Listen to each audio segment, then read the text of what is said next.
looking at is one of the websites of the AFL-CIO, one of our templated websites. This one happens to be at the state Fed level. And let me explain how UnionHall works. First of all, most of you use the tool LaborWeb, was the original tool, and that tool was great for what it did. It was about 10 years old. It was really time for us to update and move it to a new system. And so we spent some time creating a roadmap with our national unions and some of our locals to build out what's called UnionHall. We're really excited about it. It's a Drupal tool, which means we can grow in the tool and expand through the years, and it'll because it's open source, it means other organizations are putting resources into Drupal. So the tool itself will continue to become a better and better tool over time. We're not going to outgrow it anytime soon. This particular tool is similar to LaborWeb in that it's got tiers. The national union can log in to their tier and then set websites up at a tier 2 level, which would be, state feds, state organizations, councils, whatever your national union considers sort of a state level type organization, or sometimes they're regional. And then below that would be all the locals. Locals might be a tier 2, they might be a tier 3. Locals can also have one-off campaigns. They can set up websites specifically for that. So there's no end to the tier structure within the tool itself. We can syndicate content down just like we did in LaborWeb, but this is for UnionHall. So the national can continue to syndicate content to you as a content service, and any tier 2 could also syndicate content down to any local that's under them. So right now, I'm going to talk about our template, but even though our template and our design and layout might be a little bit different than yours at your national, it's still going to act the same pretty much as what our tool does. Your site will do similar features. All right, so what do we have here? So first, what I like to do is I like to talk about the template itself and everything that's on it, and then I like to log in. I'm actually already logged in, and show you how to actually manage your site. So first of all, whenever you, on our templates, we have this bar across the top, and each national union did something similar, where they have the logo, their own name somewhere on the top of the site. They can also put links off to the right of things that are kind of important to the national. In our case right now, we only have a link to Union Plus, but we used to have the link to the election site as well. Below that is where the local name will appear, and I'll show you in just a few minutes that you could put a little logo on here as well if you'd like to do that. All the way to the right, we have some of our social networking buttons. You can have up to 6 different types of social networking. I'll talk about what all 6 of them are in just a minute. But right now I just have Facebook and Twitter up. And these will actually, if you click on them, it'll go to your organization's Facebook or Twitter. And when your site is first set up, it might actually go to your national union's social networking pages, but you can log in and change those out to your own over time as you get set up with different social networking tools. And then down below that is the menu bar and the search option. For the AFL-CIO, we have 5 things in our menu bar: about us, news, events, union member benefits, and take action. Your national union might have a few different things. The nice thing about the menu bar is it's extremely flexible. You can put just about anything you want up there. It's really easy to do at the time that you're actually creating the content. And I'm going to show you how to add things and take things off. And also, if you wanted to tuck something under one of these menu options, you can do that as well. Below that, we have what we call the hero image. So it's a staggered image. In the future, we'll probably look into figuring out how to add more images here that kind of spin through. But right now, we just allow for one. There's a little note in the middle with a button. All of that is editable on the back end by the administrator. So whoever the local administrator can change that. But your national union is probably going to launch all these sites at the same time with the same basic message. But at the local level, if you want to change that content, I'll show you how to log in and do it. If you want to keep the nationals, you could do that as well. Below that is a quick email sign-up box, so someone might come and put their email address in. And the idea right now is if you have our e-activist tool, that if you have an Action Network e-activist chapter, then when someone signs up, it should go into your chapter at the local level. If you don't, it may in the beginning go to the national chapter, but again, once you get set up with an e-activist chapter of your own, you could then have this linked straight into your e-activist chapter. We run those trainings out of the AFL as well, and if you can always find those trainings on our help page or our training page, and I'll talk about that in just a minute. I'm going to scroll down. Now these right here are articles, just news articles on the site. Some of these have been syndicated from the National AFL-CIO. Some of them are here because I put them here at the local level. There's something special about these particular articles. If I scroll down, there's additional articles down here, but none of these have images or videos. These all either have an image or a video. Now, the reason why that's important is because you can't get an article to load in this part of your site unless it has a video or image. This is called the feature story section. And I'm going to show you how you add a featured image or video to your article so that it can show up here instead of coming down here into this area, the recent news area. I'll click on one of these stories and just open it up.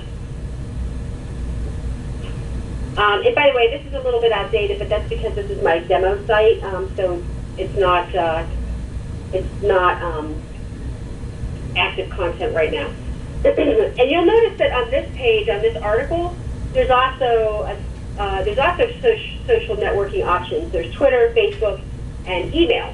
You can email the story to a friend. Now, what's different about these social icons up here? These social icons up here in the upper right-hand corner go to your national or local organization's Facebook page or Twitter. These will go to your users' Facebook, Twitter, and email. So if I were to click, if I was someone who was a local member at the local level, I might come to your website, read this story. If I really liked it, I might click Facebook, share on Facebook, and then in fact I'll just do it. I'll click on Facebook. It'll load my personal Facebook page, and it'll allow me to share this on my page so that other union members and local people can see it. So now I would go over here and just post this to Facebook, and then this would go on my local page. So while these are social networking options, and so are these up here, they serve different purposes. Up here, they can sign up for your organization's Facebook or your organization's Twitter. Down here, this is all about the readers' Facebook and Twitter and how they share. So I'll hop back out here to the home page. To go home, well, we have 5 menu options. If I click on the Demo State Fed, the title of my organization, it'll bring me back out to the home page. So that's these articles right here. Below that, we have what we call promos. Right now on our template, yours might be slightly different, but on our template you can have up to 4 promos. All promos are is it's just a simple box that's very clean. It's like a banner. You can put content there, just like an advertisement. It doesn't really do much. You could put a link here if you wanted to. So this one says read the report. And if I click on it, I'll just open it in a new, it's going to pull open this web page. So in this case, it links back to the AFL-CIO's website, and it pulls open that report. But you could also put an email in here. You could put a Twitter, a tweet, address. You could ask people to take action in this section. And these are also really easy to edit. As I scroll over, you can see the little edit pencil right here. So you could quickly edit any of these and add more if you wanted to. Although it only holds up to 4, you can add a new one or edit the ones that are here. And then below that, this is again more of the recent news. This is just news articles that don't have images or video. Over here to the right, you can see we have a Take Action. Now, Take Action really is meant to kind of sync up with your actions in Action Network. It's kind of easy to do, but it doesn't have to be Action Network. And I'll show you how to create one, but there's lots of different places that you can link to where you can ask someone to take action. But if I were to click on this, it's going to open up a new page and take me to an Action Network petition form. And so if I fill this out and hit click, in this case it's click to call, so we're asking people to call their senators. So if you put your cell phone number in here and click it, it'll automatically ring you back, and then you'll call into the Senate, and be put in contact with your senator based on your address. And then below that is another action, and then we also have an event page, a calendar of events. So you can add events as needed, and they'll show up down here. Although they show up in a few places, and I'll show you where else they show up. To the left over here, we have the AFL-CIO blog. This is being pulled through syndication, RSS, real simple syndication. And all that means is that it's only going to pull the headlines of our blog and place them here. Some national unions set this up. Again, it's mainly for a content service. We know that when you have a website, I always say websites are hungry beasts. Once you have them, it's like you have to constantly produce new content for it in order for people to keep coming back. And we know that's really hard, especially at the local level where you might not have a full-time staff, or you might not have one person whose only responsibility it is to keep the website up. So it's hard to keep content going. So national unions produce content too and syndicate it to you so that you always have a flow of content coming to you. And we have different ways to do it.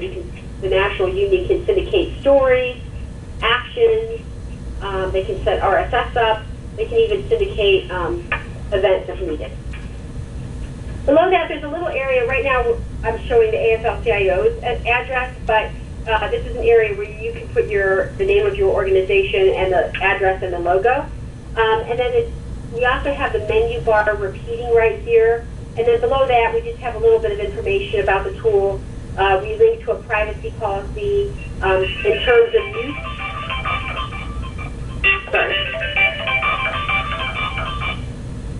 Terms of use, and then another area where you can log in.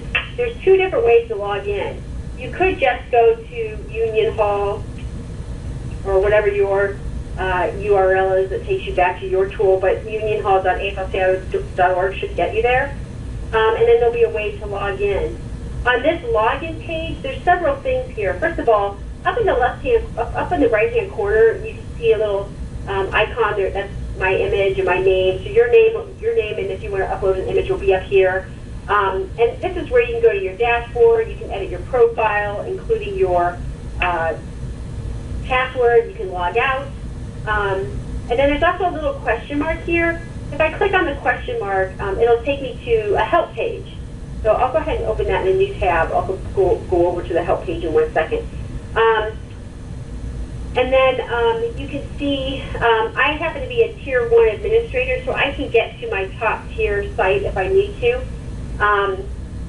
Let's click over here and look at the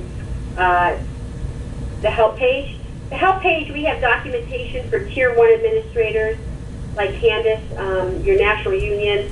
We also have just regular administrators at the local level.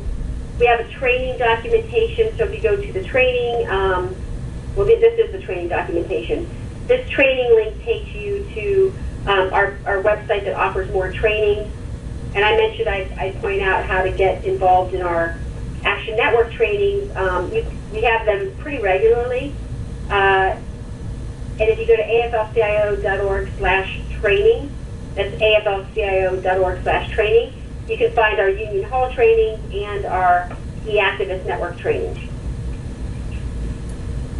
I'm going to back out of here. Also on the help page is videos, and we have a whole bunch of videos over here on the right side. I think there's a few videos here in the video section from that we have up on YouTube. We're slowly moving all of our videos over from Adobe to YouTube. So these are just the YouTube ones, but pretty soon we'll have all the videos moved over. And then a little bit of information about UnionHall and frequently asked questions. So there is a whole support section. Again, if you just click the little question mark by your name up here, that should take you there. Okay, so I'm going to get back out to my site. Now, I mentioned there's two ways to log in. So one is to go to unionhall.afl-cio.org, and the other is to come to the just go to your website, assuming you know the address, and click on the login link at the bottom, and that will take you basically back to unionhall.afl-cio.org and allow you to log in. I'm already logged in, so and it also will show you a little bit of information about your activity in the tool. All right, so that's just sort of a quick overview of what's actually on any given template. Again, it's going to be slightly different on yours because some of you are with different national unions. If you're with the AFL, this is generally what it'll look like. Now, once you're logged in, there's going to be several ways that you can tell that you're logged in. First, once you're logged in, this black bar across the top will appear. And then also, this little gray bar to the left will also show up. And the create option down here with the little edit pencil will be in the lower right-hand corner. And that's how I can tell that I'm logged in. There's actually one more way. It'll tell me if my page is public or not over here in the lower left corner. So right now, while I'm showing you this tool, I'm actually live and also logged in at the back-end level. It's not, it's a little bit different than how LaborWeb used to work, where you were always on a sort of a landing administrative page that was completely separate from the website, although they worked together, so as you updated one, it would update the home page. On UnionHall, no matter where you are on the site, you're always live on the site somewhere. So right now, I can start creating things. I can create articles, actions, just right here from this little create button.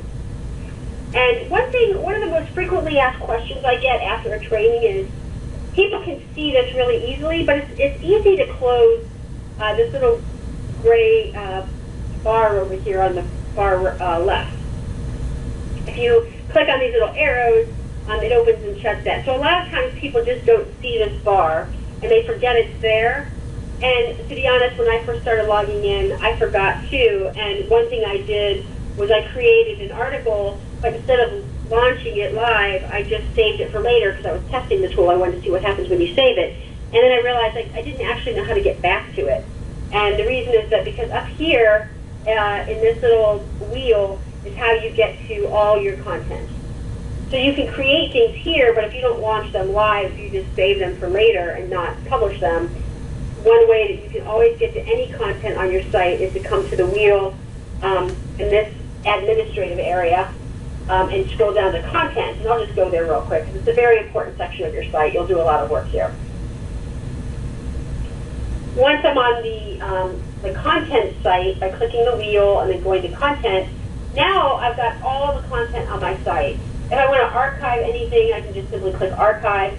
And the best practices sort of dictate that we don't delete any articles anymore. It's sort of like a blog. They'll sort of live on so that people can search on old articles. Even if they're 2 years old, someone could search on a term and maybe get some information on that topic. So maybe locally you're talking about a big issue that keeps coming up locally, and even though you might have wrote a story 2 years ago, it might actually still be relevant, and people can search on that topic and still find those stories down the road. So that's kind of how blogs work. And websites are sort of in that similar space.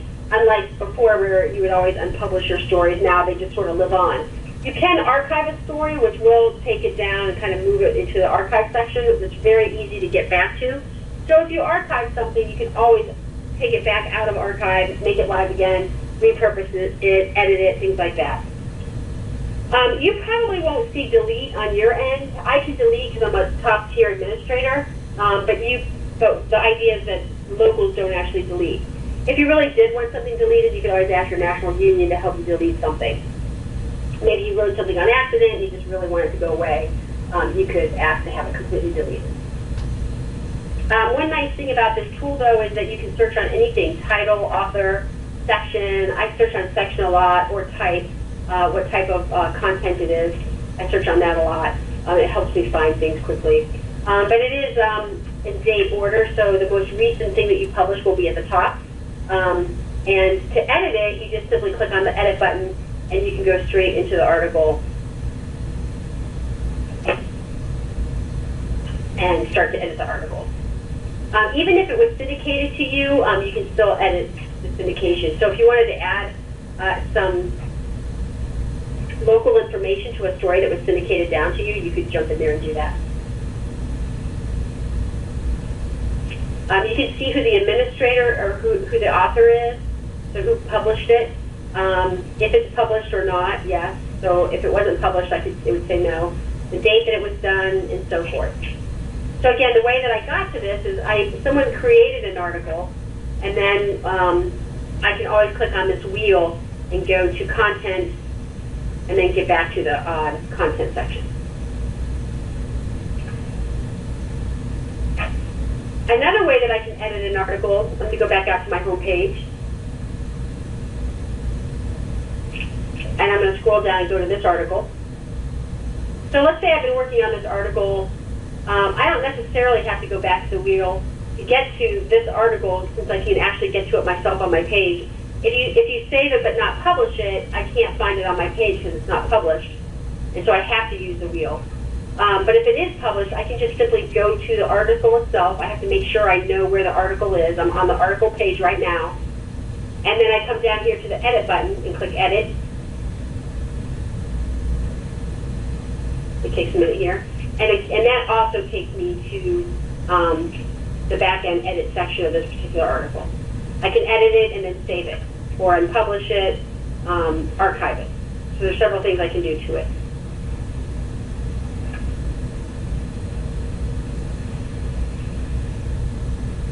So before I start to show you how to actually create articles, let me show you how to edit the back end of your home page. First, you want to make sure you're on your home page. So I just always like to refresh things so I know where I am before I start. So I'm going to refresh the home page so I know I'm here. Right now I'm on my home page. And so now, if I go down to this edit pencil and click it, now I can edit the back end of the home page. Now, let me tell you one thing that's a little bit tricky about this, is that you really need to make sure you know where you are before you hit the edit pencil. You don't want to be in the wrong place. So a few minutes ago, I was on an article, and that allowed me to hit edit so I could edit just that article. Right now, I'm actually on the home page itself with multiple articles. So now when I hit the edit pencil, it's going to take me to the back end of the home page. So it looks like I didn't do anything, but if I scroll down, now I can see I have some back end features. First of all, I see Demo State Fed. That's the name up here. I can edit this name right now if I wanted to. An example of that might be, let's say I'm the Cleveland Central Labor Council, but locally I'm just known as the Cleveland AFL-CIO. That means, like, let's say the National Union or the AFL set me up as the Cleveland Central Labor Council, but that's really long, and they just know me as the Cleveland AFL-CIO. So I just log in and I change it to Cleveland AFL-CIO. So that's one thing I could do. This is a link to my site. You don't really want to change that if you can help it. Below that is the branding. If I click on branding, I can choose a file to upload for branding. So I'm going to go ahead and choose a logo. I have a little logo section.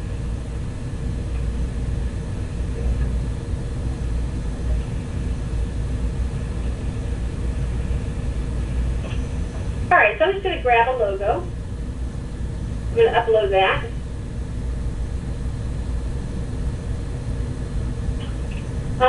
So that's the logo. The banner is the hero it's the hero image. So that's this right here. Now let me tell you one thing about the hero image. Whatever's in this space is a very high-resolution image. So you can't just throw any image up there. I mean, you can try if you had a good image of your local union members and you want to put it up there. You can always back out of any, you can always backtrack in this tool so you can go back to an earlier version pretty easily. So if you do mess up, it's pretty easy to go backwards. But I will tell you that, I've had some trouble with some images that people have given me, and I've had to play around with it quite a bit. So all I can say is not just any image is going to work there. You want to make sure it's really high quality. If you have questions about it, you can always send it to the help email and ask, or follow up with your national union. So anyway, that's right here. You can remove this one and then upload a new one. It gives you the dimensions of what the size should be for that particular space. Again, your site might be slightly different, so there might be some other information there that's a little bit different. Below that is the tag, the hero text. So it says Protect Medicare, and then it has a little blurb, and then it has Sign the Petition for the button right here, and then the URL for where the button actually takes you. So let's scroll up and see what that means. So you can actually edit all of this text. You can actually edit the text on the button itself, and you can edit the link where the button sends you. So right now we're going to some action page, some form that they can fill out. But we could change that to something else once this campaign's over. So not only will the button link somewhere else, but I could actually change the text to say something like find out more or get involved, take action, whatever you want the button to say. And so all of that's just to let you know that under the banner section, all of this on the banner can be edited. Below that, there's a little description box. And if I were you, I would not use this box, but it's there for you. What it'll do is it'll interrupt your website and put content kind of above it. And you already will probably have an About Us section that tells about your local union. So really, I've seen people write like 4 paragraphs, and it pushes all their other content down. If you're going to put anything here, I really recommend you put a very small blurb, like a one or 2 sentences period. That doesn't really push the rest of your content down. But you can use it if you want. This is called a WYSIWYG. What you see is what you get. It's like a it's a web editor, but it acts just like if you're using a Word document. You've got bold, italicized. I'll go over what strike means in just a minute. So you got, you can add links here. You can click that, and you would get a few more options. So there's a lot you can do here. Now, if you're somebody who knows HTML, that's the code. If I click on HTML, it's going to show you a little bit of HTML there, plain text, and so on. You can switch in and out. But if you only know, straight text, I would stick with the WYSIWYG. Okay. And then below that, you have the social properties. If I click on social, it's going to open up. This is going to put the links. Remember I mentioned up here in the top right-hand corner, we've got Facebook and Twitter, but you could have up to 6, I mentioned. So these will go to your organization or your national union Twitter page, Facebook page, Instagram page, Pinterest, Flickr, and YouTube. So those are the 6 that we currently have. And as time changes and we think, maybe there's a new tool out there that we just all haven't discovered yet, or maybe Snapchat, something like that, might get added in the future. One thing I try to tell people during these trainings is, for locals, you may not know, there's so many things to do right now in terms of social media, plus your website, a blog maybe, email, like there's so much content to produce. Like, what are the things that you should really be doing?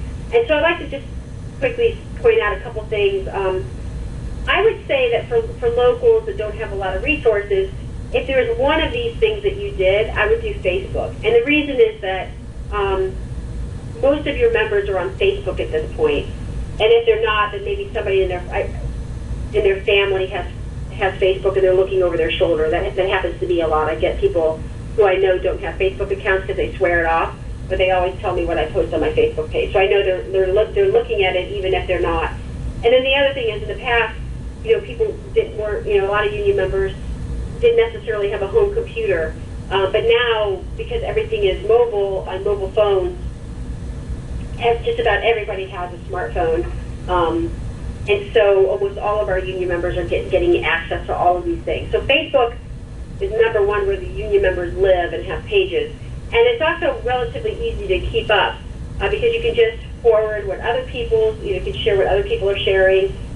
Just write a couple blurbs. You don't have to write, a long, story. And so it's very quick and easy, and you're sure to keep up. And if you like you can go out and find your members and like them, and in return they'll like you. So it's also very easy to collect people and bring them back to your page.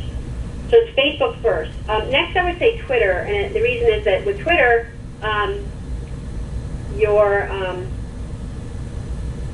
you may not have a lot of members on Twitter, but there's an important group on Twitter.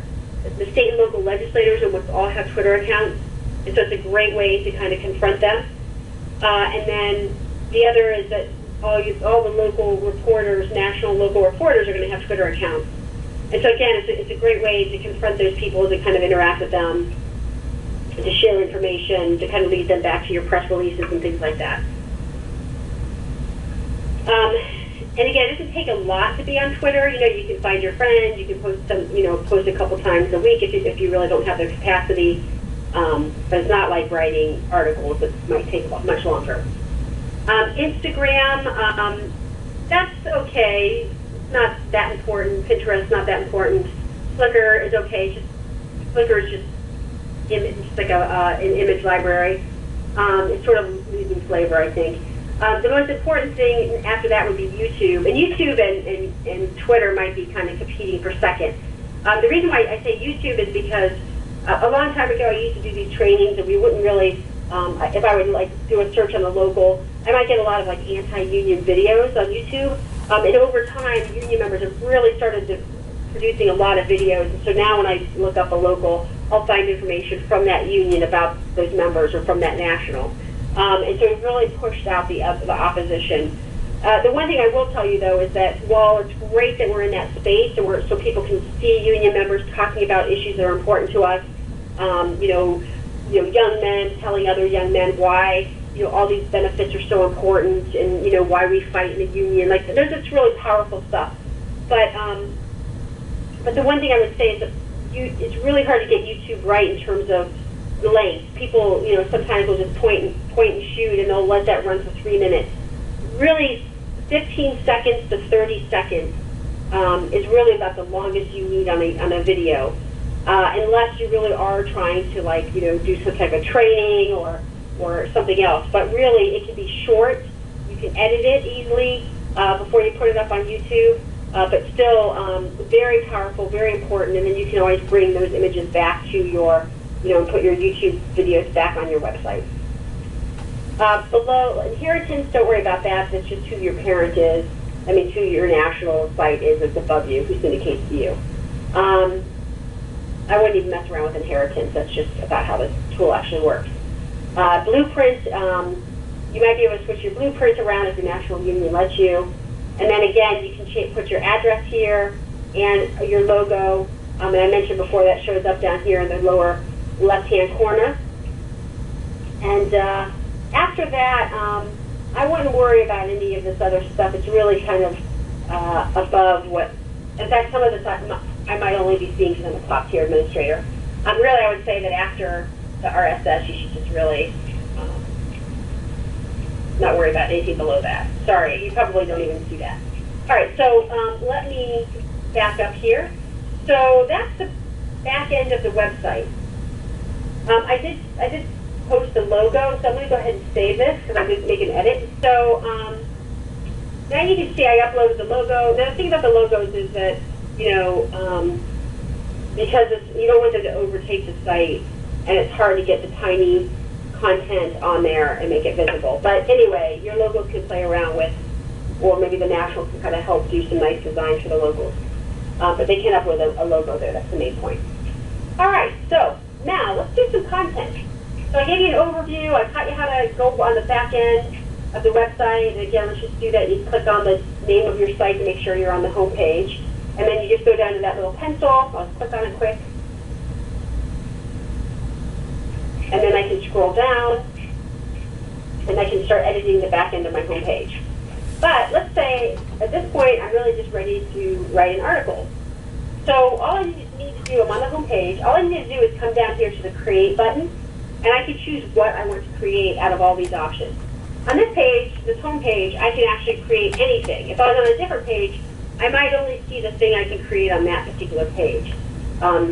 So here I can create an action, an article, a basic page, a biography of my local union leader, an event for my calendar, or a promo. And remember, promos are these things right here. So let's create an article. I'm going to click on Article. So now I get this little box that allows me to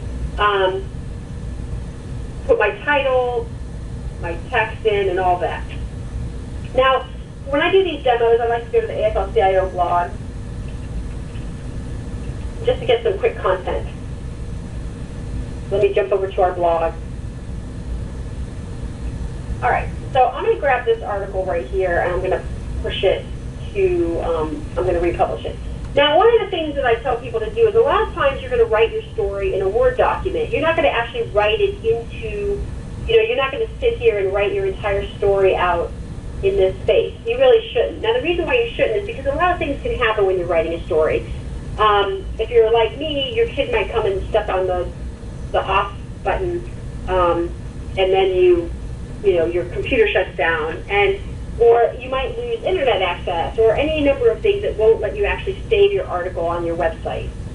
And so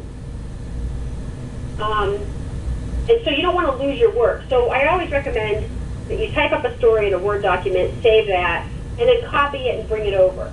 And so just imagine right now I've written this in a Word document, and I'm just going to copy it and bring it over. So first is the title. And I'm going to back out one more time. I'm just going to show you how I got here again. I'm on the home page. I come down to the Create button. I go up to the Article option and click Article. It simply opens up this form for me, simple form.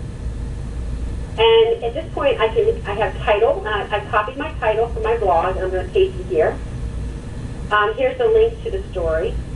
I can change the author. Right now I'm C. Kenga because up here I'm C. Kenga and it knows me, and so it's automatically giving me an author name that links back to me, and that way over time I can create, someone can come to my page and they can see, oh, Kristen's written all these different articles. But let's say you have an office secretary whose job it is to take your content and move it over to the website for you. They're not actually the authors. They could either write your name in here, or they could just say admin. Let's say someone gave you guys some content and you just want to throw it up quickly, and you don't even know who the author is. You can just put admin or whatever. That's pretty common. But you can put whatever you want. If you change your mind and you want to go back to your own name, you can simply back out, and now it's back to your name. And then, let's see. So now I'm going to go back over, and I'm going to scroll down, and I'm going to grab the text, and I'm going to paste it in here. And now I can clean it up a little bit. I can do whatever I want. I can bold something, italicize it. I mentioned strike earlier. Let's say you wanted to make an edit, you could just simply strike the text, what you had first, and then put your edit in. And what that means to somebody is it means that you're trying to show them that you're not going to, you know how President Trump will put out these grotesque tweets all the time, and then he just deletes them. But everybody knows they're there because they've already captured them. And so anyway, striking is a way for bloggers or website writers to show that they're not going to block out content that they might have made a mistake on. They're going to show you that they made a mistake or an edit, and then then the correction is going to go here. So all strike means is it's a way for you to show the original version. And so you may be interested in that or not. You may not care that much. It might not be that big of a deal, and so just deleting the original text and writing the update is enough.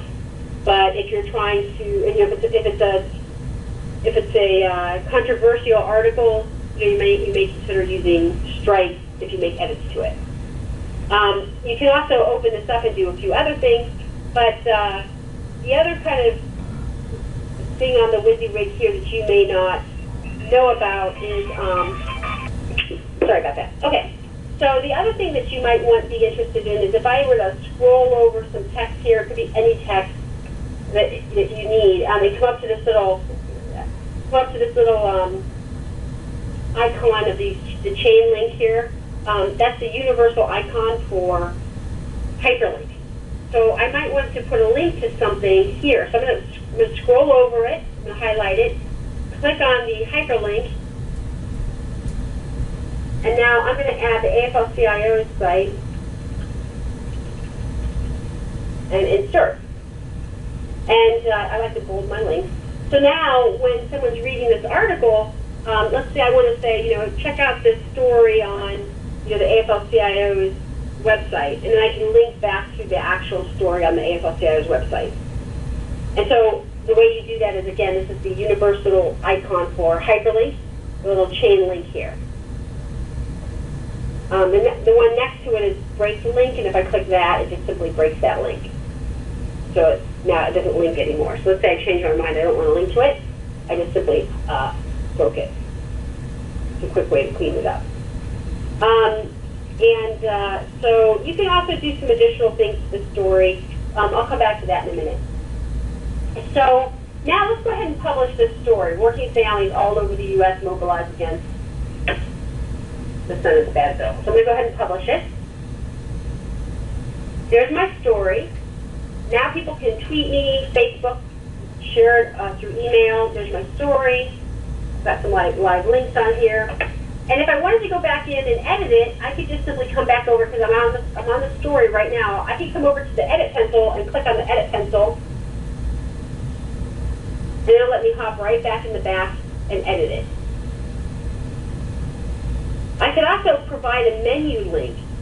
Right now the story is not up here on the menu, but let's say this was a really important story. And when I say important, maybe it's a story about the convention you're having in your home state or something like that, and you just want to point it out. You could actually click on provide menu link. Not only that, but it'll allow me to put that somewhere. I could put it under any of these. I could put it under About Us, News, by simply choosing one of them here. I'm not going to do it for now. I'm going to go ahead and just save it like this. So I'm going to show you a couple new things. So now, there it is. There's my link. Very long, so I'm going to show you how to edit that in just a second. But let's go to the home page. So now I'm back on the home page, and let's go down and check out my story. Now notice my story is not up here anywhere. Let's scroll down. Let's find it. There it is, with its long title. Well, I've got two problems. First of all, I really didn't want my story here. I wanted it up in the featured area. And also, that's a super long title. Too long, really. So let's go ahead and click on that and go to the story. Now I'm on the story, which means I can actually come down here and use the edit pencil. I'm going to click on the edit pencil. So first of all, I can keep this title here, but if I want to make it a little bit shorter, I can come over here and figure out how to make it shorter. So for the menu section, I can just say,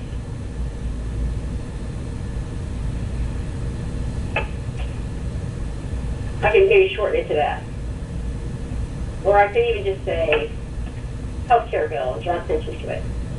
And now at this point, so I could also drop it under the take action section.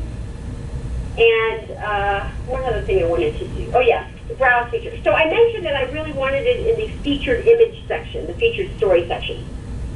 And so in order to do that, I could add images to my story. I could add an image here by using this little image icon. I could add it down here using this add media gallery. I could add a bunch of photos of my story using this.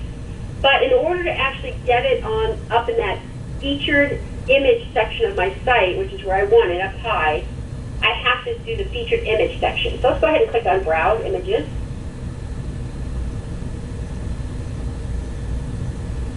Takes a second here to open. All right.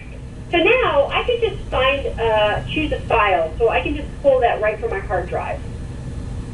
Or I could go to the web and bring a video over, or I could look at I could look at a library for my National Union maybe, or I could look at all my old images. I'll click on that one first. These are all the images I've uploaded in the past, so I could just go find those. Or I could go to the library, and there's a way for the National Union.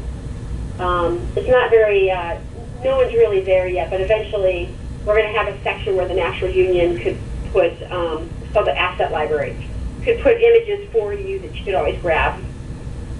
So they'll be able to share with you. But let's go to upload now. So I'm going to go ahead and upload an image. And I actually just saved an image here just before we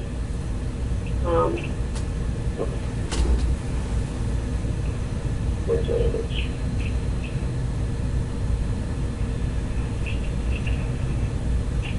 Let's see it. All right, let me save it again. So I'm going to go over here. I'm going to go up to this image. I'm going to click on, I'm going to right click, and I can just save image as, and I'm going to put it under ASL. And now I'm going to go back here, and I always like to kind of, when I exit back out and show. So here I am at my story. I click on Browse for Featured Image, and then I'm on the Upload section, so I'm going to choose a file, and I'm going to grab, here it is. There's the image. I'm going to go ahead and just grab that and say Next. Takes a second here to upload. All right, so what it wants me to do now is just give me the crop button. So it wants me to crop. Even if I just crop it and just look at that and then save it, it's going to, it's already cropped it for me. It just wants me to approve that that's okay. If I did want to crop it, I could come in here and crop it a little bit and then say save. So now it says cropped. That means it's already done, so I can move on. Alt text. Alt text is what happens when you scroll over an image. None of these do it, but if you were to scroll over an image and a text would come up, there's a couple reasons why you use alt text. First, it's for people who are visually impaired that are using a computer. So what happens is they will scroll over and the computer will read to them and say alternative text is used by, it'll tell you what this text says, it'll read it to you. But if it was an image, obviously I can't read that unless there's alt text there describing what the image is. This is an image of a group of union members at a rally. So whatever you put there is what it would read. So that's one reason. Another reason is that anytime you put alt text on an image, people are going to be more likely to find your image when they search in a search engine like Google or Yahoo or Bing. If they put some keywords in, your image might come up. So it's just another great way to kind of serve your content up in search engines. So I always think alt text is really important. So I'm just going to say Union Rally, but I could put a lot more detail in here. But imagine when you're doing alt text that you're trying to do two things.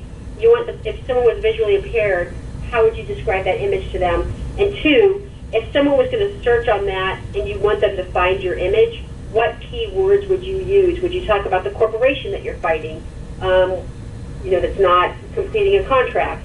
Would you talk about what union, what local, what city, what's happening that someone might be searching on and then they come across your image? Okay. Title, I'm not going to put a title in, but you could if you wanted to. And I'm going to go ahead and save. All right. So I've edited a few more things. So I'm going to go ahead and save it.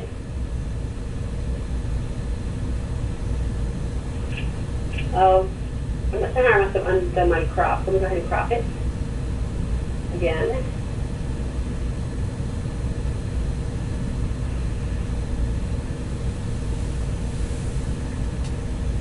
Okay. So there's my story. There's my image. Now you can see I've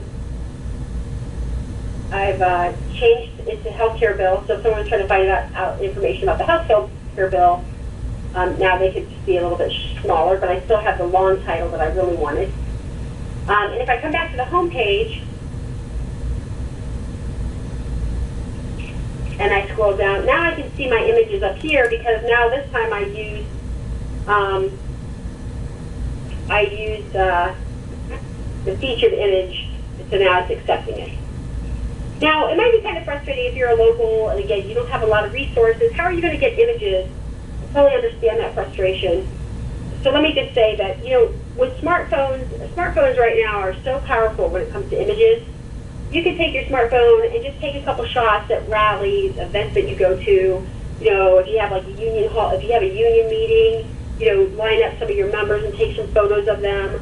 If you happen to be in the office where they're working or on site where they're working, snap a few photos. It's always really good to make sure that, you get permission. You can always have like a little permission slip where they say, yes, you can use my image. Just have them fill, you have little cards you just hand out and have them fill it out just for back end if you want to. And then you can also, say, hey, send an email to a friend that's going to a rally and say, hey, I can't make that rally, but would you mind making sure you take a few good photos, send them to me. Now, if you just did that over 6 months, you'd already have a library of images to choose from. There's also stock images, a lot of them for free. You can't just take images from anywhere, so you can't just grab an image from, from the Washington Post or something like that. But your national union might have some images, or again, just other people that might have attended the rallies or whatever it is you're taking an image of, or that that you're writing about. So just kind of think creatively, but you can get a library really quickly without really a lot of effort. You just have to remember to take photos when you're out and about, or get a group of people that are willing to always take photos for you and then send them to you.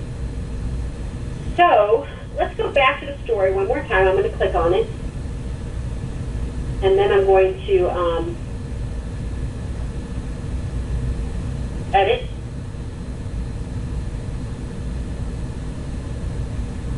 I'm going to do 2 new things. I thought I did this, but it didn't take. I must not have saved it. I'm going to move this under, instead of being on the menu right here, I'm going to move this under Action, Take Action. So now it's going to show up under the Take Action section. And I'm going to, I'm going to change the, I'm going to remove this image. I'm going to show you how to do a quick video. First, I have to go to YouTube. I'm going to look up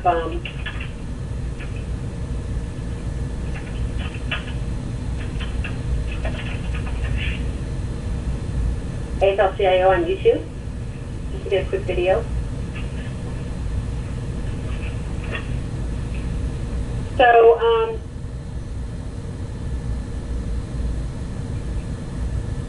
I'm sure we have a healthcare video here somewhere, but I'm just going to go ahead and grab this one. So let's say I find the video I want to use, and you can do this. The thing about YouTube is that anybody that puts a video on YouTube is basically letting you take that video and share it on your own page.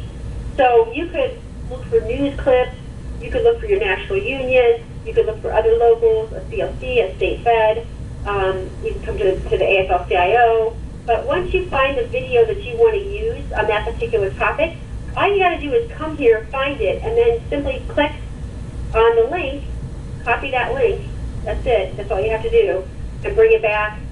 And I'm going to go into the featured image area.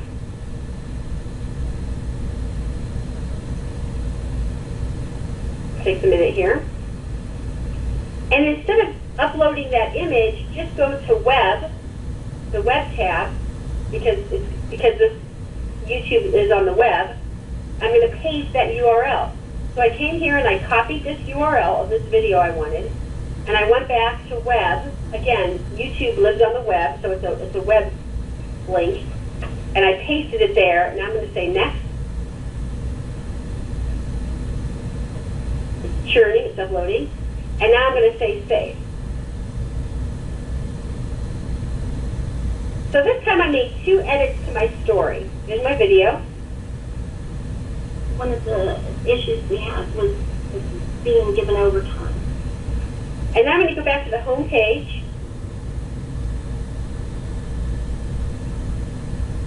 And now, instead of that image I had, it's a video. One of the issues we had was being and then in addition, I made another change. Under the take action, I moved the healthcare bill.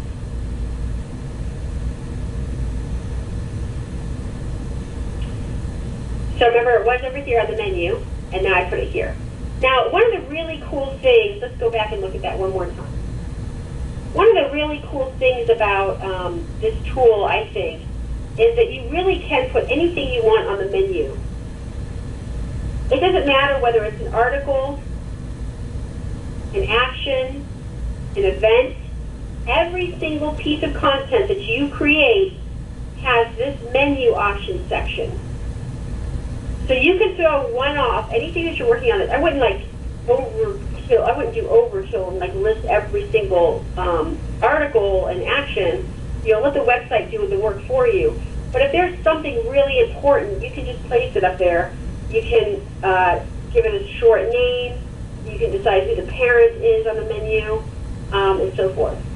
And then lastly, is syndication. If you're a national union or if you're at a state level or a regional level and you have unions below you, you can always syndicate any article to them by simply, so this is a state fed site, so this is a tier 2, and I can choose CLC, and then I can syndicate this story down to my CLC. So I'll click Save. And then it's going to tell me that it's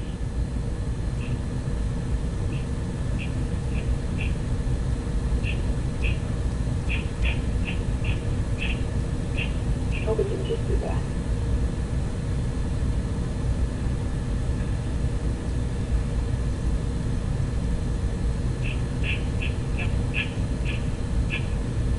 Anyway, these are all CLCs they could syndicate to, but I don't have access to those from my demo. I only have access to the demo CLC.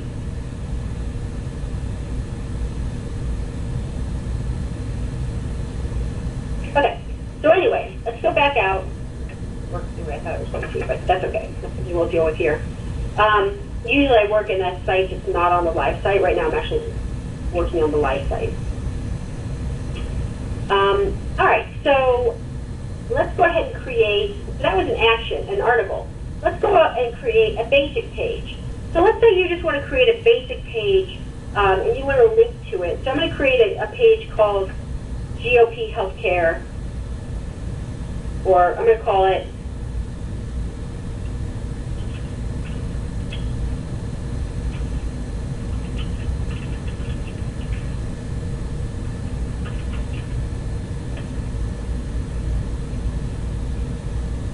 or how about you? Oh, let's just stop for now. Anyway, not very creative. So I don't have to do much here, but I might want it on the menu, and I'm going to go ahead and publish it. So all I did right now is I just created a page, a web page. Now, there's nothing on it right now, but if you wanted to have a one-stop shop for everything healthcare related, you could do that, and then you can go back in and edit it, and now you can start to, it's just a page, it's not a section. So a page is just like picking up a piece of paper and waving it. It's not very deep, it's not very complicated. But you could start putting, say, find out, you could say, here's our Twitter account on, like just everything that you want to talk about, that you can link to articles. So it could be a one-stop shop page where everybody can just go there and get a quick update on all the stuff you're doing on healthcare to stop it. We're doing calls, click here. There's a couple of articles telling you why it's bad, click here.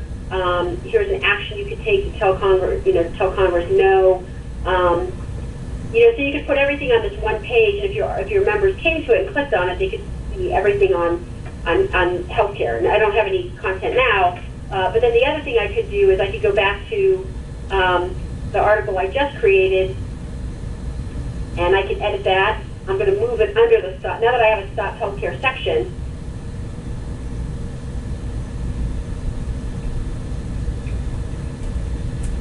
okay, I'm editing it. All right.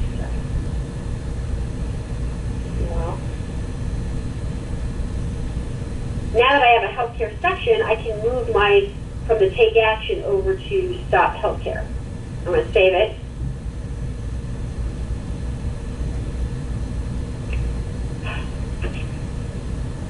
And now it's under stop healthcare.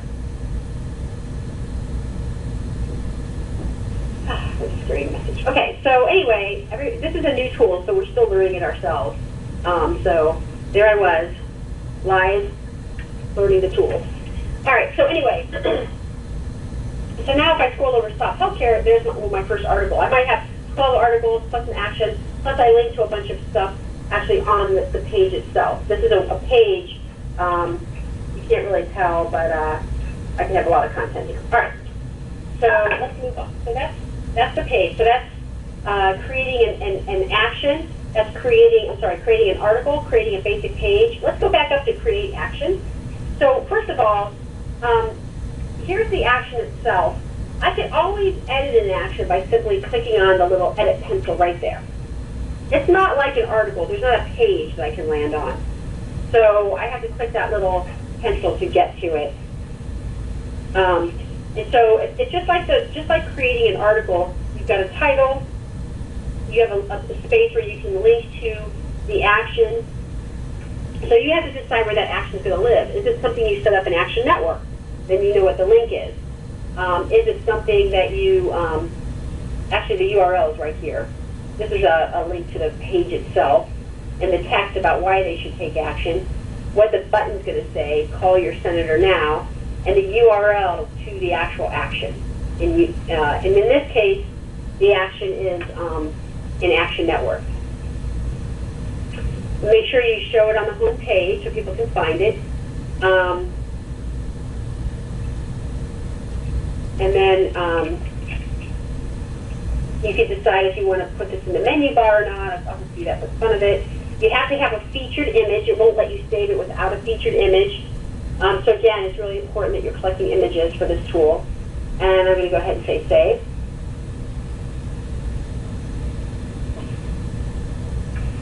There it is. I put it up here. Save our healthcare. There it is. But what I could do is instead, let me go back and edit it. Oh, it looks like I am actually edit it, change that. So now you can get to the action and then click on the edit pencil, go back into it. That's great. Now let's go ahead and move this under stop healthcare. I'll save it. Now, you could have it under take action, but you could also have it under stop healthcare. So save our healthcare, or you could say take action. You could change the title to take action. And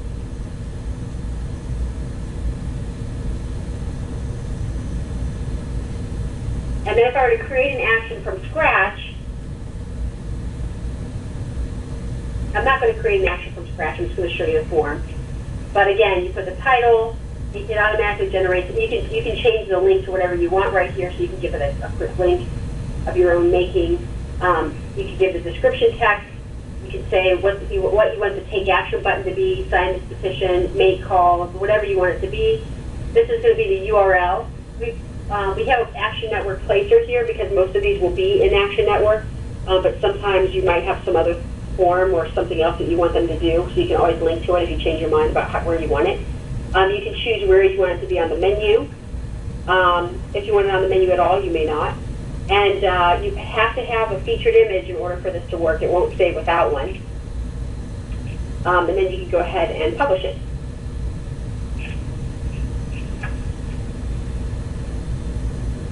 So that's how you do an action, just a form.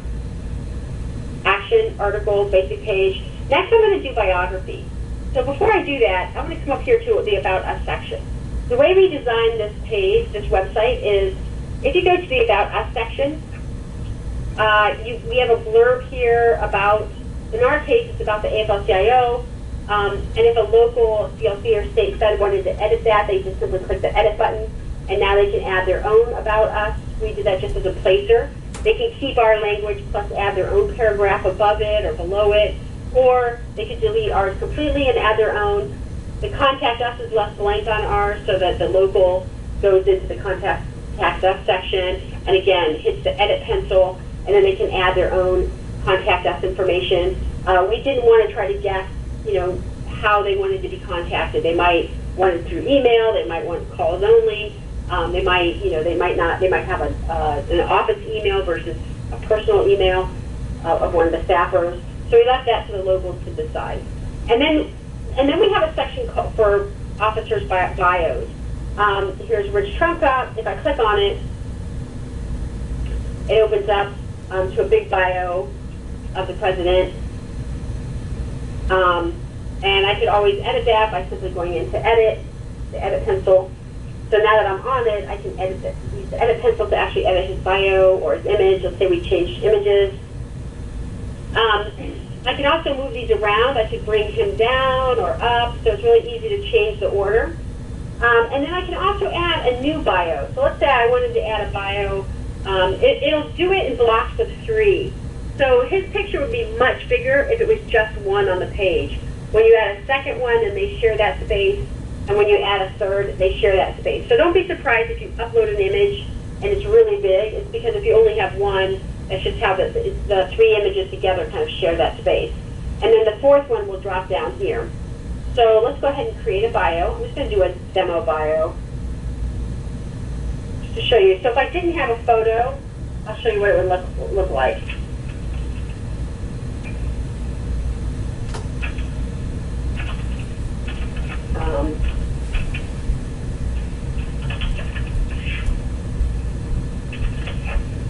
Okay, I'm going to go ahead and publish.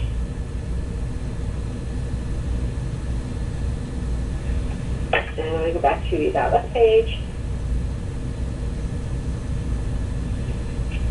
So without a bio or an image, it would just, let's say I just put my name, Chris Tenga, with a little bit of information about my title and what I do. Then below that, you could see, I don't have to have an image, and it would look something like this. It would just be a white box with my title, with my name and my title, and a little bit of other information about me. Another thing that you don't see here is her address and all that.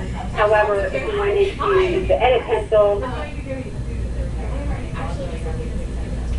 I could add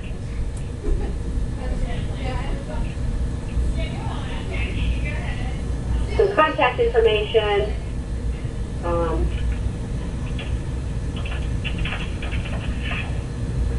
I could put in an address.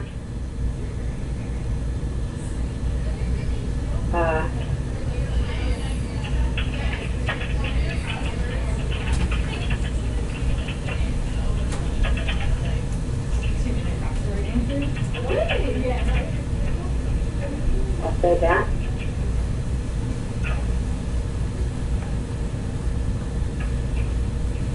And now you can see that there's a little bit of contact information below her image. So if someone wanted to figure out how to contact Liz or the AFL, they could simply use that contact information. So it's up to you guys to decide at the local level what kind of contact information do you want to give out to other people. You might not want, you might want to give a generic office email versus someone's direct line, things like that, stuff that you have to decide on your own. So that's About Us. So again, there's 3 things on the About Us page. There's the About Us section that talks about your local.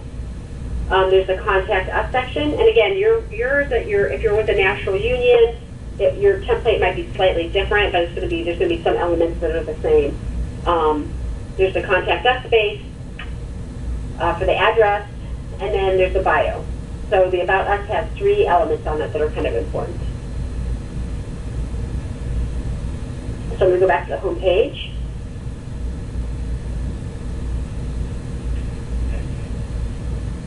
So action, article, basic page, biography, events. Here's the event.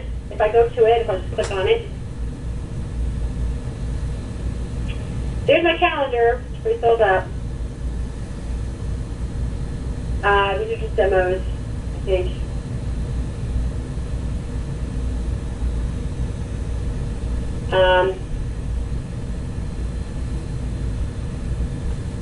I can click on one of these and edit it right here. So I'm on it. The address gives me a little map. If I wanted to edit that, I just come down to my edit pencil.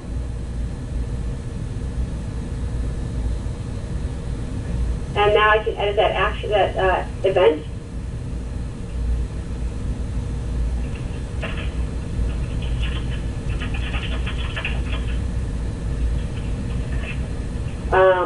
I can change it from an all-day event to, I can remove that and just put the different times, if it repeats weekly, and so forth.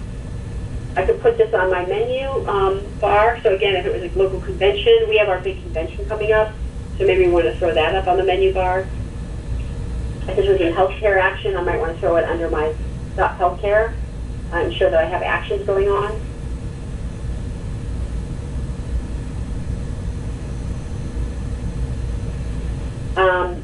So that's how I can look at the overall calendar. How I can edit a one-off event, but I can also create an event just by simply going to the create and clicking event, and it's going to open up the form. It's just a form that I have to fill out. Title. Again, it gives me a generic link, but I could put my own link in here. I could say healthcare, and then I can describe my event, put the address for the map, and when it starts, when it ends, if it repeats, if I want to put it up on the menu, and if I want to syndicate it.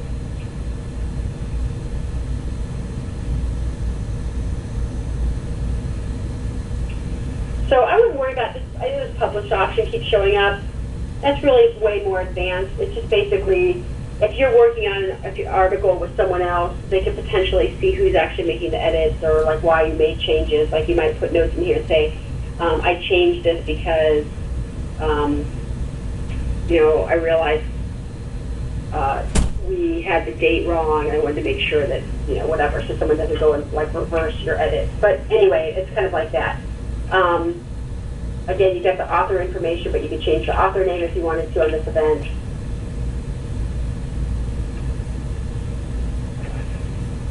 And so the event calendar shows up in a couple places. It's going to show up in this section for events, and then also if I scroll down, you're going to see a list of events down here as well. And if you really wanted to, you could throw a specific event up here as a standalone on the menu bar, if you really wanted to highlight it. So and finally, promos. Let's scroll down to where the promos are. Remember these little things? So I mentioned that to edit a promo, just like actions, all you have to do is click on the little edit pencil, and it's going to let me edit this promo. Now your site might have a different number of promos. You might only have 2 promos. You might have 4 promos, like we do, but they might be up higher. But they're really easy to edit. You just click on that little edit pencil. I can change the title. It looks like I can change the color, but I've learned that doesn't actually work right now because ours is set, because we want the images, the coloring to match the design of the site, so we don't actually let our locals, even though it looks like they can, we don't let them actually change the color. The one thing they can change is if they want to change the icon, they could scroll through and find an icon that they want to use, they like better. And then one cool thing is we offer this link to Font Awesome. So if you go there, there's some additional icons you could find. And one thing I forgot to mention is pin to top. Let me get back out. It doesn't matter whether it's an article, an event, or an article, an action, a promo. You can always use the pin to top. And what that means is, let's say you really want to highlight this video. It's really important to you. You took a lot of the time to make it. And you don't want anything to push it down. You want to keep it right there. So you don't want AFL or your national union or whoever syndicates to you, you don't want their content to push yours out of the way. You also don't want your own content to push it out of the way. You don't want your newest article to push this one over until it's gone. You want to keep it there. You just simply go into it. I'm going to edit it. I'm going to edit it. And then I'm going to come down here to where it says pin to top. and save. And now it's going to stay, everybody, it's not really syndicating to everybody. It's telling me it's not syndicating to everybody. I don't know why I'm saying that. Anyway, now it's going to stay right there. It's anchored to this spot. And so anytime a new story comes, it's going to become the second story or the third story, depending on how many things I have anchored. Now, I will tell you, I taught this one local about this, and I was helping him with his site. And then when I went to look at it, I realized he was having a hard time getting content on his site. He didn't know why. And it's because he pinned everything to the top. So there was no more room for any more articles. And that's not really the purpose of pinning. Pinning is really meant to hold a special article that you really want to keep there for a long time to the top. But you have to be careful with that, because let's say that article starts to become outdated just naturally, and you forgot to unpin it, and you're just not paying attention. It won't naturally flow out over time as other articles come along because it's pinned. So you literally have to go back in and unpin it in order for that story to move on. So don't, you have to make sure that you're kind of paying attention to your site and how long you're keeping stories up there. And you also don't want to overpin. All right, so that's the basic things that you can do in terms of create. I've got a few more minutes here, so let's go back up here. First of all, this little icon right here is the icon for Drupal. You won't see that. That's on my page because I'm a Tier 1 administrator. So what you'll see is this little arrow. And remember I said earlier that one of the #1 questions I get is, people can't find this bar anymore because this got turned off. They just can't see it. And they remember this, it's obvious, but they don't remember how to get back here. So just try to remember, draw a line from the upper left in your mind down to the lower right. These are your 2 sections for administrative work.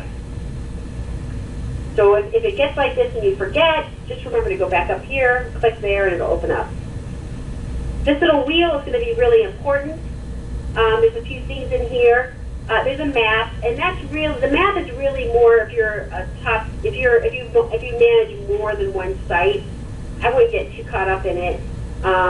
It kind of helps you hop around. You saw me use it earlier. I was trying to get back to a certain spot for my Tier 1. But if you're really just a main level, if you just have like one site, that map doesn't do anything for you. If you manage multiple sites, that map will show you your other sites, and it helps you get around. Content, I showed you that earlier. That's where if you click on it, it's kind of important, so we'll go back there. Again, it's where you find all your content, where you can archive things. If you can't remember how to get back to your content, this is a great place to go. It'll literally show you every single piece of content, even a new page that you created. So it's a great spot to go look at your content and try to remember where you left things. Syndication, that's a page that'll show you what's been syndicated to you, which is a way to kind of hold it this side so you can see it. Don't worry about Blueprint, you won't see that. You'll see Show Archive. If you archive stuff, you can just go back into Archive and just unarchive it. It's pretty simple, it's pretty straightforward. Manage Users is going to be important. So Content and Manage Users. Let's click on Manage Users. So I can see that I'm a manager, a couple other people here. I can remove this person from the space. I could, and the reason why there's members and administrators, I'm an administrator and so is Meraki. Members is something different. In the future, we're going to allow private communities. We don't quite have it done yet, but we're going to have private communities. And what that means is that you can have sections of your site or articles that when someone's logged in, they'll be able to see. But if they're not, and you can add them, delete them.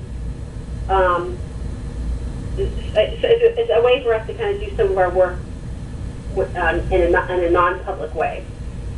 So it'll be useful, but we're not quite there yet. That's the next round.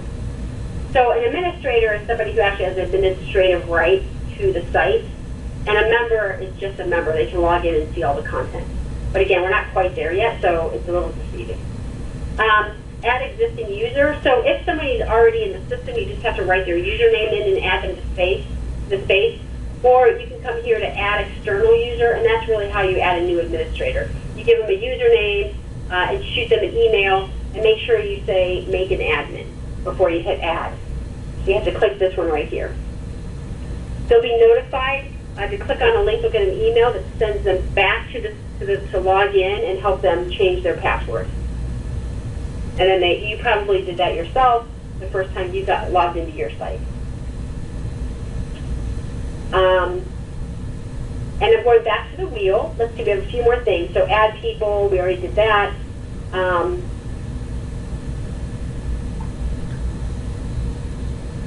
Menu is going to be important for you. That's how you change the menu here. So this is the menu section. This is everything that's in the menu bar. You can move things around. You can pull it out on the menu, or you can drop it down, drop it under something else. You can edit something. So if I didn't want this to be called basic page, maybe I want to edit that and called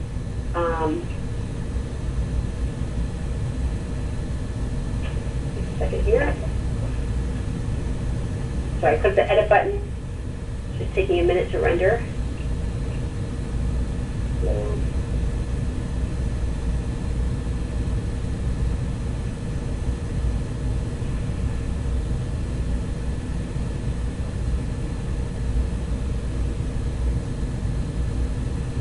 Okay, so now I can change it. So it's called basic page, but I might want to call it media, or press, and then save it.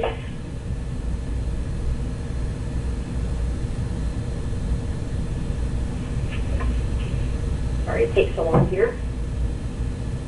The computer's really slow today. So now I changed it from a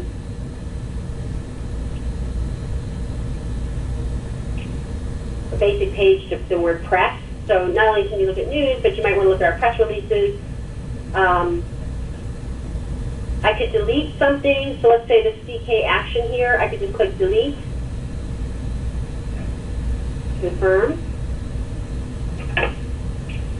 And I can also add a link. So this is just a quick link. I can't add any content at this level. All I'm doing is just simply moving the words around. I'm not doing anything special. I could hide this press if I wanted to by just simply unclicking that. And then if I saved it, it would hide that so you wouldn't see it. So let's say you're working on something like, some right to work bill or something like that. So you have a whole right to work section. But then let's say there's a break for a while and you just want to get it off your site for the time being. You could just simply unpublish it from your menu bar, but then people aren't going to find the articles easily. So if you're okay with that, and then it comes back a few months later, and let's say you're ready to put it back on your site again. So you can just simply enable it and disable it. So it's just a quick way to just say, okay, for the time being, I want to remove this, but I'm probably going to need it again. So you can just hide it. It doesn't hide the content from your site. People can still find it through Google searches, but it's going to be harder to find the links.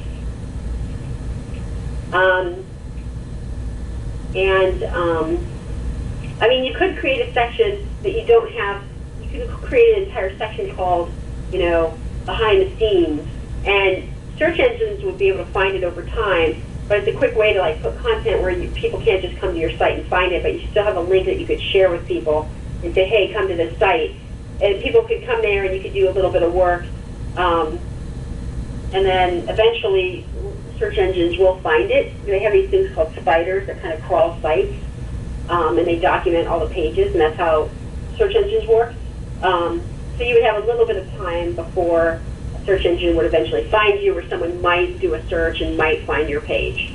But it's a quick way to throw a page up, is to actually take it off so you can't find it on the menu bar, but the pages still exist. And you can still interact with each other. You show us what it looks like when you put text in the description area. Yeah, no problem, Jason. I'll get back to yours, Candace, sorry. Candace, could you just let me know what you're talking about? Do you mean, was it the article or was it the menu link? that you wanted the description to show up on. All right, so finally there's an add link. I could just add a quick link to my menu bar. All of this is a link, a direct link.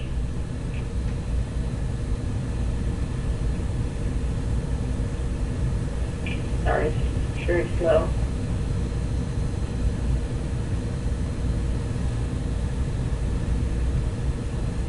All right, menu link. Title, AFL, CIL.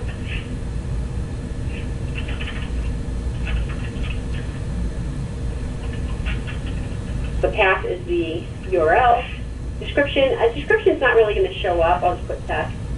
Permalink, parent link, you can decide if you want it to go under something or just show up on its own.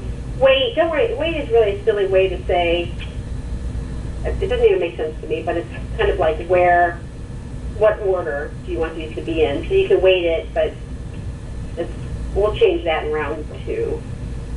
This is beta 1. Beta 2 will take some of these quirky things and move them around. Weight, it just doesn't even mean anything to me. I don't even know how to describe how you would use that. So anyway, so like if I click on show weight, I can see, it kind of shows me the order, but again, it doesn't really make sense. So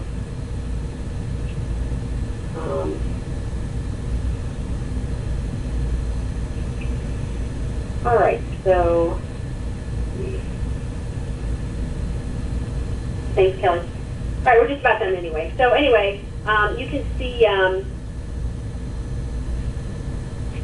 that if I go back up to the menu now,